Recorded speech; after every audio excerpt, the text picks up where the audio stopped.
welcome to this week's edition of Easy Like a Sunday Story, episode 10. We're in double figures. Incredible. Thank you to everyone who continues to listen and also for sharing the stories. Really, really do appreciate it. This week's story is called Stitched Up and I hope you enjoy it. Rosie's smile was ear to ear.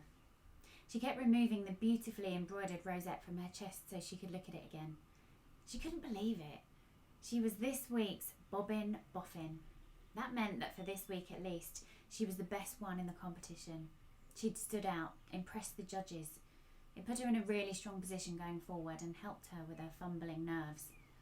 She'd never won anything. She wasn't one of these lucky people or high achievers. She was good at stuff, she did all right, but she was always moderately average, middle of the road. She'd never been the best at anything. She did okay at school. She got a 2-1 in fashion and textiles at university. She had a steady income making Roman blinds for Phoenix, and her sewing classes at the local community centre were well attended. All mildly average. But now, at week 4 of Stitched Up, the best TV programme in the world in Rosie's opinion, she was beginning to believe that she was actually in with a chance of claiming the top Stitch trophy and being crowned this year's champion. She couldn't wait to get home and tell Dom, her housemate and best friend. He is going to squeal with joy, Rose chuckled to herself. It was Dom who had encouraged her to go on the show in the first place. They'd had a few too many espresso martinis one night watching Stitched Up reruns, and he'd practically filled out the application form for her. Thankfully, they'd edited the drunken mistakes the next day before hitting send. He was going to be beside himself. She stopped at the bottle shop on the way home and picked them up some pink fizz to celebrate. She felt a buzz of excitement as her hand passed over the budget Prosecco blush to a crisp English sparkling. It was a special occasion after all. She looked at the Dom Perignon Rosé behind the counter. Sadly, it wasn't quite that much of a celebration yet. But she'd decided if she won, she would get a bottle for Dom to say thank you. He'd been so supportive all the way through. Plus, it was his favourite and his namesake. He insisted he was named after it, but Rose had a feeling it was one of his dreamy stories. She doubted his puritanical parents had ever tasted a drop. She'd be surprised, in fact, if they'd let anything pink in their house at all. She remembered everything being brown and beige when she'd visited. She texted him saying that she had some good news and that dinner was on her. She'd treat them to sushi, she thought, and she was going to order all of the expensive bits too. She couldn't really afford it, but she didn't much care today. She felt flamboyant and brave, and she liked it. The show was really working wonders for her confidence.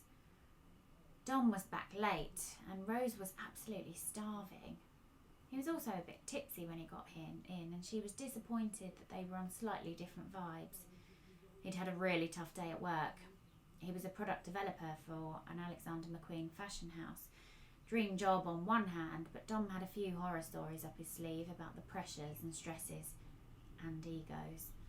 It wasn't quite the reception she'd hoped for to reveal her news, but Dom threw his arms up when she told him. He dropped his bags and his trouble at the door, and they hugged and jumped in a pivot until it got weird and she could no longer breathe.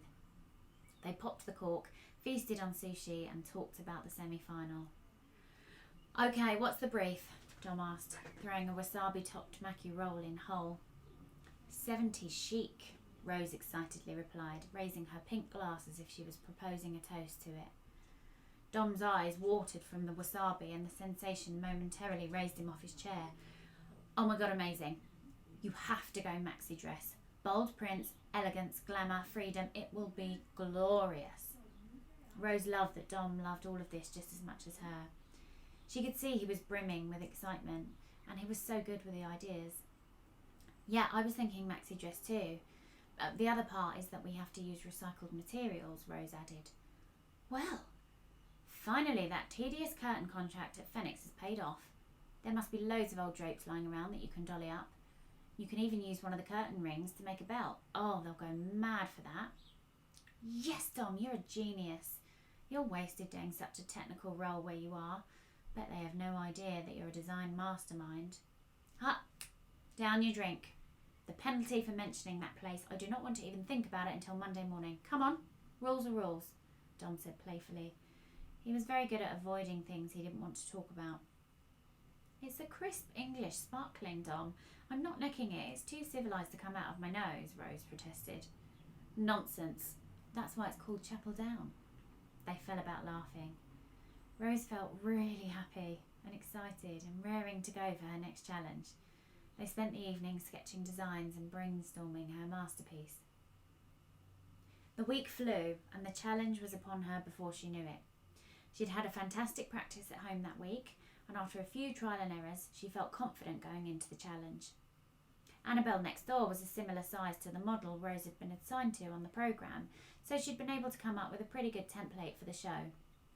She'd sourced some stunning 1970s Sanderson curtains from work with the help of her friend in the archiving department. They were pretty rare and absolutely spectacular.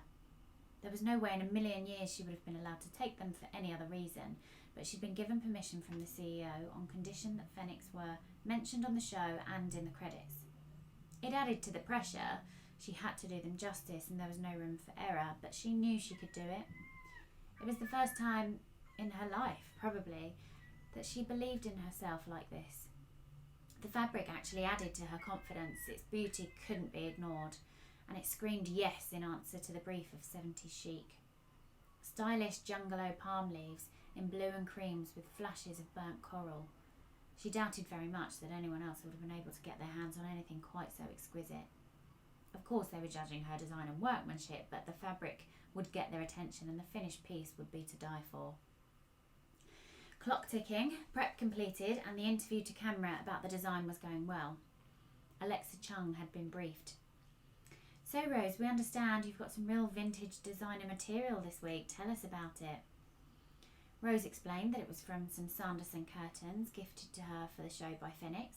She beamed, knowing that they were going to be so pleased with the name drop. Can we see? Will, the remaining judge, asked. Rose proudly opened her case. She felt a whoosh rush through her body as if someone had done a sweep of her vital organs, taking her heart and her stomach in the process. The material wasn't there. She rifled through the case in panic and disbelief. She laid it on the top. There was a lot of it. There was no way she could have forgotten it. It didn't make any sense. The blood rushed to her cheeks and tears came to her eyes. I'm so sorry I don't have it, Rose whispered. The journey home this week was very different. No stopping for Bubbles, no spring in Rose's step. She opened the door and threw her stuff in the hallway and went to her room. She must have fallen asleep and she awoke at 1:30 to get a drink. As she went to open the fridge, the magnetic coloured plastic letters had been arranged, spelling the word sorry. She stormed into Dom's room. He was still awake, scrolling through his phone. The smell in the air told her that he'd been drinking. Why, Dom? Why would you do that to me? Rose asked, tears in her eyes but too angry to cry. I've said I'm sorry, he barked back, with a look that said, what's done is done. Sorry doesn't even come close, said Rose, exacerbation in her voice. You have no idea how humiliating that was, how soul-destroying. To be cheated by you, of all people, my best friend.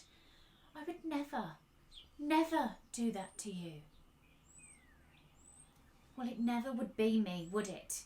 Dom blurted out. That's the thing, Rose. It could never be me. At work, I'm the engineer. I make everyone else's creations happen. I develop other people's ideas. I'm the middleman. I do the donkey work. I get treated like crap all day to make someone else look good. So why didn't you go on the bloody show? Why did you put my name on that form? Oh, please. How can I be me on national television? Imagine my mum and dad seeing the real me in all my glory. Colourful, creative, OTT. They can just about handle me being gay as long as it's, and I quote, not in people's faces. No. They prefer Vanilla Dom, who keeps himself to himself. But Vanilla Dom isn't going to win any competitions, is he? Winning needs exuberance, drama. Well, you certainly brought the drama, Rose said, her voice low with anger. You used me. Live vicarious through me until I got too good, was that the plan? Until you got too jealous? Don't flatter yourself, Rose. I gave you those ideas. No! We came up with them together. We were doing it together, Dom, because I thought you wanted to and because it was fun. I'm good. For the first time in my life, I've allowed myself to be really good at something. I could have got this far on my own, and I'm not going to let you take that away from me and tear my confidence to shreds like it's always been. I'm not going to let you ruin this. What? You're still in the competition? He asked. His tone softened. He seemed relieved. Hanging on by a thread, she replied. I was in the bottom two. Alexa said it made for great TV, but they can't forgive that sort of mistake again. She told me to up my game for the final. Congratulations. You made the final, Dom said. A tear rolled down his cheek. Rose lifted the trophy with sheer jubilation. She'd exceeded her own expectations, and she'd grown so much in the past 6 weeks. She'd learned loads, enhanced her skills, let herself be free creatively, but most of all, she'd learned to believe in herself and strive for greatness. And she did so, knowing that if she failed, she would have failed gloriously and gained more than if she'd never tried. She'd created 2 pieces in the final.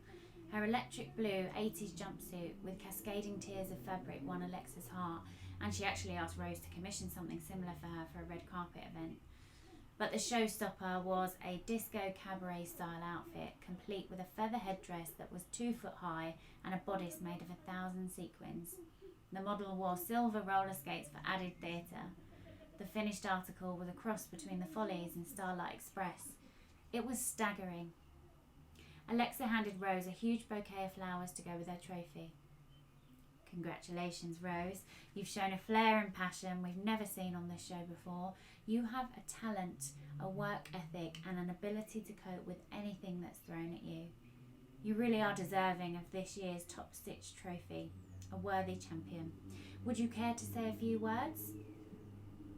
Rose choked back the emotion. Thank you all so much. This has been the most incredible experience of my life, and I'm grateful to everyone involved. I'd like to dedicate it to my best friend Dom. He's in the audience over there. She waved at him. The tears came. He's been with me every step of the way, and despite things coming away at the seams at times, I wouldn't be here without him. When the camera stopped rolling, Dom came running over. I'm so proud of you. I can't stop crying. You are phenomenal. And I'm so sorry. She cut him off. You know the rules. No more sorries about that. You are downing your drink when we get home, even if it is Dom Perignon Rosé.